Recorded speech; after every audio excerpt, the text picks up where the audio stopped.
Welcome to Block of the Month by the Quilting Company.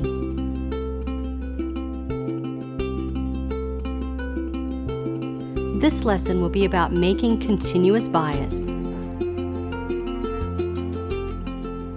You'll use this technique to create the vines around the quilt border. Hi, I'm Jenny K. Parks. For this applique vine, we want bias strips for the movement and curvability. Making continuous bias strips feels a bit upside down and backwards, but when you see how it works, it will make sense. Cut a square large enough to make the amount of bias needed.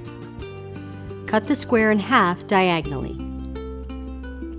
Align the straight of grain edges with right sides facing and allow 1/4 inch to extend on either side. Pin raw edges. Sew triangles together with 1/4 inch seam allowance.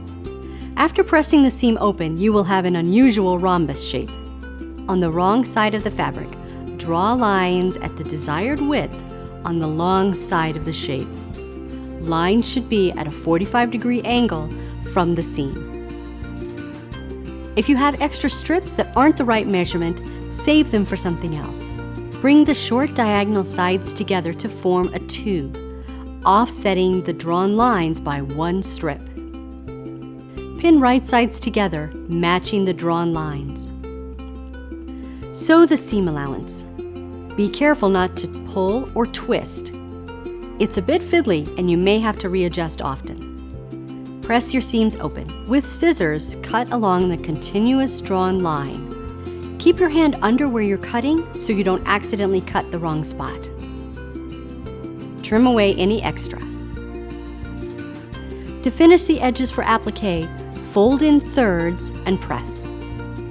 Practice, practice, practice. That's really all I have to say about this technique.